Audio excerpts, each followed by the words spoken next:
안녕하세요. 2년을 채우지 못하고 이혼을 하게 된 30대 초반의 여성입니다. 이 사연을 말씀드리기까진 많은 용기가 필요했어요.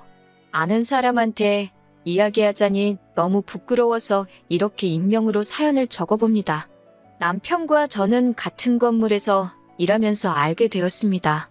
저는 2층에 위치한 학원에서 수학을 가르치고 있었고, 남편은 바로 위층 보험사무실에서 팀장으로 일하고 있었습니다.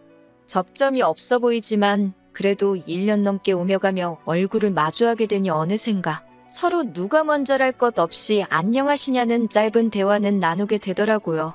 그러다 남편이 하루는 언제 한번 점심이라고 같이 먹었으면 좋겠다고 물었습니다. 저는 솔직히 보험을 권하려고 그러는 건가 싶어서 거절하려고 했지만 제가 원래 싫다 소리를 잘 못하는 성격이거든요. 자의반 타의반으로 주말에 만나 점심도 먹고 차도 한잔 마시게 되었는데 보험에 비읍자도 안 꺼내더라고요. 그러더니 오래전부터 저한테 관심이 있었다면서 정식으로 만나보고 싶다고 했습니다. 남편의 솔직한 말에 마음의 문을 열게 되었고 그날을 계기로 저희는 연인이 되었어요. 그리고 사귄 지 한 10개월 만에 남편이 청혼까지 해왔습니다. 결혼 이야기가 오가면서 양가 어른들도 뵙게 되었어요. 시아버지께서는 서울 근교의 대학 강단에 서시는 대학 교수로 사회적 명망이 있으신 분이셨습니다. 방송에도 몇 번 나오셨을 정도예요. 비록 결혼식을 올리기 전까지 자주 뵙지는 못했지만 그래도 찾아뵐 때면 항상 저를 웃는 얼굴로 대해주셨고 말씀도 젠틀하게 하셔서 정말 멋진 인품을 가지셨다고 생각했어요. 그리고 아들은 아빠 닮는다잖아요. 제 남편도 언젠간 저렇게 나이가 들어갈 거라고 생각하니 더욱더 결혼에 대한 확신을 갖게 되었습니다. 혼수나 예단 같은 건 시댁이나 저희 집이나 남들 눈에 부끄럽지 않을 정도로만 하자는데 동의했습니다. 하지만 역시 신혼살림을 할 집이 문제였어요. 시부모님께서는 한 2년만 같이 살자고 하셨습니다. 저에게 가풍도 익히고 한가족으로서 정도 붙이면 좋지 않겠냐고 하시면서 말이지요. 대신 2년 후에 저희가 독립을 하고 싶다고 하면 그땐 집을 사주신다고 하셨습니다. 솔직히 이때는 시아버지의 실체도 몰랐고 여러모로 손해는 아닌 것 같아서 좋다고 했습니다.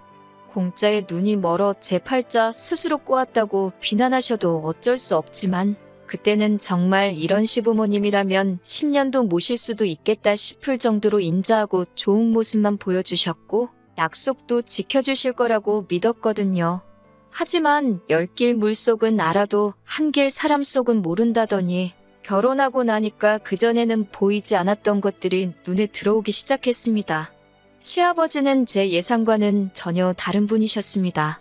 정말 첫 인상이 와장창 깨질 정도로 말이에요. 꿈에도 상상하지 못했던 사건들이 너무나 많이 일어났습니다. 무엇보다도 술을 너무 좋아하셔서 매일같이 늘 술을 드시고 오셨습니다.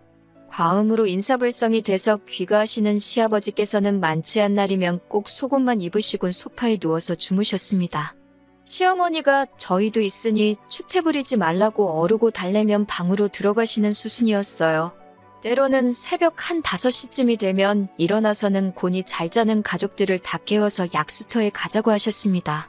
한 사람이라도 안 가겠다고 하면 일찍 일어나는 새가 벌레를 잡는다부터 시작해서 일장연설을 늘어놓으셨고요. 같이 살기 시작한 지 한 반년쯤 됐던 날이에요. 새벽 2시 반쯤이었는데 시어머니가 남편을 조용히 깨우시더라고요. 저도 덩달아 잠에서 깼지만 왠지 시어머니가 남편만 조용히 불러내시기에 눈을 감고 자는 척을 하고 있었어요. 나중에 알고 보니까 시아버지가 대학 근처에서 술을 과하게 드시곤 길에서 쓰러져 잠들어 계셨답니다. 그걸 우연히 시아버지 수업을 듣는 학생이 발견해서 시아버지 핸드폰으로 시어머니께 연락을 해온 거였어요. 남편이 운전하는 차를 타고 시어머니가 파출소로 옮겨지신 시아버지를 모셔왔고요. 행여 학교에 소문이라도 나면 큰일 난다며 시어머니가 연락 준 학생에게 돈을 챙겨줬다고 하셨습니다. 너무 부끄럽고 남사스러운 일이지만 그렇게라도 학생 입을 다물게 하려고 그러셨다더군요. 나중에 남편에게 그 이야기를 듣고는 시부모님 두 분 모두께 너무나 실망을 했습니다. 그런 일이 있었음에도 불구하고 시아버지의 음주는 점점 더 심해져만 가는 눈치였습니다. 그러자 결국 하루는 시어머니께서 며느리도 같이 사는 데는 남사스럽다고 채통 좀 지키라며 시아버지께 소리를 지르셨습니다. 같이 사는 동안 시어머니가 시아버지께 이런저런 잔소리를 하시는 건 봤어도 큰 소리를 내시는 건 본 적이 없었기에 저나 남편이나 깜짝 놀랐습니다. 시아버지께서도 처음엔 당황하신 듯 하더니 이내 TV 옆에 있던 수석을 집어드셔서는 거실 테이블에 집어 던지셨습니다. 시어머니더러 마누라가 남편을 무시하니 술을 안 마실 수가 있냐면서요. 테이블 유리가 다 깨지면서 집안은 순식간에 난장판이 되었고요. 소리가 어찌나 컸는지 아랫집에서 무슨 일 있냐고 인터폰을 해올 정도였으니까요. 태어나서 한 번도 이런 상황을 직접 겪어본 적 없었던 저는 말 그대로 심장이 터지는 줄 알았습니다. 시아버지께서 저에게 배우라고 한 가풍이 이런 건가 어이가 없었네요. 시어머니는 주저앉아서 당신 팔자를 한탄하시면서 우시고 저는 그런 시어머니를 달래며 집을 치워야만 했습니다. 시아버지는 욕을 하며 집 밖으로 나가셨고 걱정이 된다며 남편은 시아버지 뒤를 따라 나갔고요. 놀라운 건 이런 대소동이 있었지만 그 다음 날 가족 중 누구 하나 먼저 이 일을 입에 담는 사람이 없었다는 거예요. 사실 무엇보다도 시어머니와 저희 부부를 답답하게 한 건 시아버지는 다음 날이 되면 아무 일도 없었다는 듯이 행동을 하신다는 점이었습니다. 처음에는 어찌나 태연하게 연기를 하시는지 정말 기억을 못 하시나? 기억력에 문제가 있으신 건 아닌가 싶더라고요. 결국 한 1년쯤 지났을 때 저는 남편에게 우리 제발 나가 살면 안 되냐고 물었습니다. 아프신 시아버지 병수발을 할 자신이 없다고 솔직하게 털어놓으면서 말이에요. 그러자 남편은 현실적으로 우리 둘이 맞벌이를 해서 언제 집을 살 수 있겠냐며 1년만 더 버티자고 그러더라고요. 저도 그 말에 딱히 반박을 할 수가 없어서 알겠다고 했습니다. 그리고 그때부터 마음속으로 하루하루를 새고 있었네요. 그리고 얼마 뒤 평소처럼 시아버지는 귀가하시기 전이었고 꾸벅꾸벅 졸고 계신 시어머니께 먼저 들어가 주무시라고 했어요. 그리고는 남편과 제가 거실에서 시아버지를 기다리고 있었고요. 그런데 2시쯤 남편 핸드폰으로 전화가 걸려왔어요. 받아보니 경찰서더라고요. 시아버지께서 엉뚱한 동네에 있는 포장마차까지 가셔가지고는 술에 취해 행패를 부리셨다고 하더군요.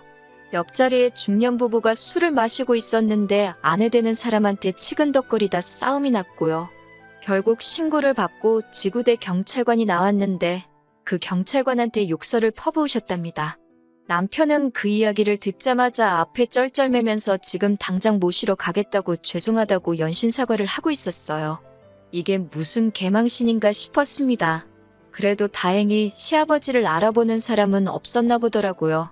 새벽동이 틀 때쯤 시아버지와 남편이 집으로 돌아왔습니다.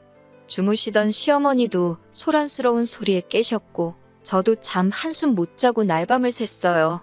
술에서 덜 깨신 것 같았는데 뭐가 그렇게 그날은 또 기분이 좋으신지 계속 저한테 사랑의 총알을 쏘시고 저더러 한번 안아보자 그러시는 거예요.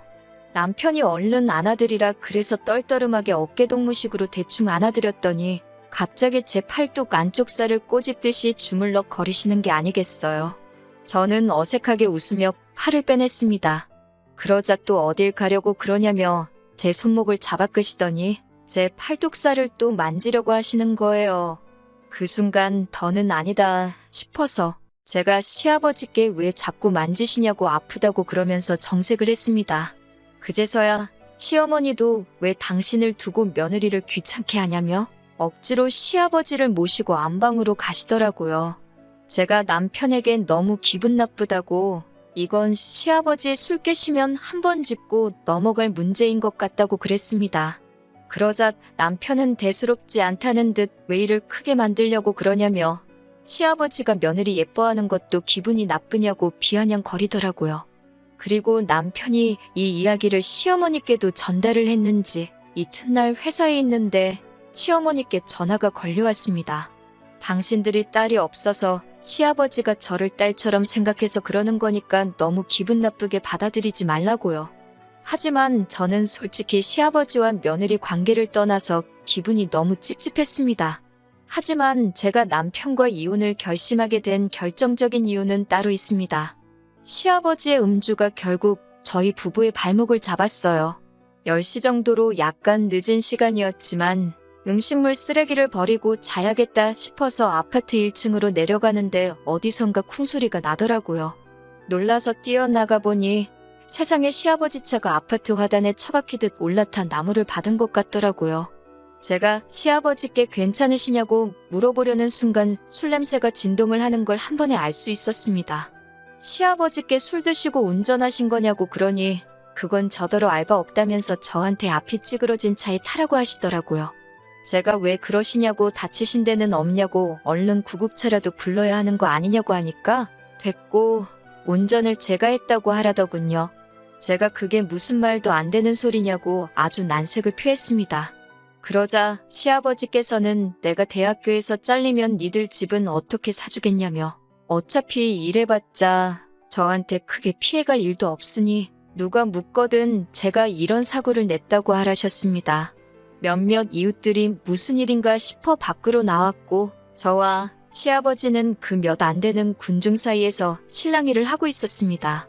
그때 음식물 쓰레기 버린 제가 안 들어와서 그런지 남편이 따라 나왔더라고요. 저는 그런 남편을 붙들고 방금 시아버지가 하신 말씀을 이야기하며 당신이 빨리 아버님 설득 좀 해보라고 했습니다. 그런데 오히려 남편은 아버님 말씀이 틀린 것도 아니랍니다. 어차피 다친 사람도 없으니 그냥 제가 운전하다 실수했다고 하라는 거예요. 제가 음주운전을 하고 집에 오신 건 범죄라고 절대 협조해드릴 수 없다고 했어요. 그러자 남편은 네가 학원 선생이지 무슨 성인군자냐며 그럼 너는 시아버지가 면허 취소라도 되는 걸 바라는 거냐고 묻더라고요. 그 순간 저는 이 부자지간에게 참교육을 해줘야겠다는 생각이 번뜩 들었습니다. 그래서 경찰을 불렀습니다. 제가 경찰을 불렀다고 하자 시아버지가 이게 무슨 배워먹지 못한 짓거리냐며 얼른 다시 전화해서 못 오게 하라시더군요. 남편도 어떻게 며느리가 시아버지를 신고하냐며 제정신이냐고 화를 냈습니다. 저는 남편에게 이번엔 나무로 그쳤지만 다음에는 진짜 사람이 다칠 수도 있다고 저런 분에게선 면허를 뺏는 게 모든 사람을 살리는 길이라고 설득을 했지만 남편은 들으려조차 하지 않았습니다. 급기야 남편은 먼저 저에게 이따위로 하면 이혼이라고 울음장을 놓더라고요. 그제서야 저도 정신이 들었습니다. 맨날 술 먹고 개가 되는 시아버지도 문제지만 그런 시아버지를 매번 받아주는 시어머니와 남편도 똑같은 사람들이라는 걸요. 저는 남편에게 바라던 바라고 헤어지자고 받아쳤습니다. 막말로 애도 없는데 헤어지지 못할 이유가 없었으니까요. 저는 당황한 부자를 그렇게 두고 집으로 올라와 급한 대로 제 짐을 챙겨서 나왔습니다. 시어머니는 이게 무슨 짓이냐며 아무리 그래도 그렇지 어떻게 아녀자가 기분 따라 집을 나왔다 들어갔다 하냐며 나가는 건 제 자유여도 들어오는 건 아니라고 소리를 치시더라고요. 그래서 저도 다시 들어올 일은 없을 거라고 걱정 마시라고 했습니다. 결국 시아버지는 혈중알코올 농도가 면허 취소 수준으로 나온 데다 블랙박스에 음주운전을 한 기록까지 다 녹화가 되어 있어 결국 면허 취소에 벌금형까지 내려졌습니다.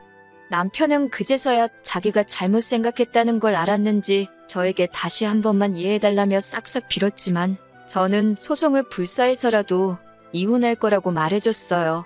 그리고 질질 끌면 시아버지 이야기까지 다 떠벌리겠다고요. 그러자 남편도 더는 제 마음을 돌릴 수 없겠다 싶었는지 이혼에 동의해주겠다 했습니다. 대신 시아버지가 돌아가시면 다시 같이 살자는데 이건 뭐 미친 소리나 마찬가지죠. 그렇게 며칠 전 저와 남편은 마지막으로 협의이혼을 했다는 신고서를 내고 깔끔하게 남남이 되었습니다. 이제 당분간은 술 먹는 사람은 상종도 하기 싫으네요. 시아버지는 면허 취소와 지난번 술에 취해 길에서 발견된 일까지 학교 안에 소문이 나면서 결국 강단에서 물러나셨다고 하더군요. 지금은 뭐 미움도 없고요.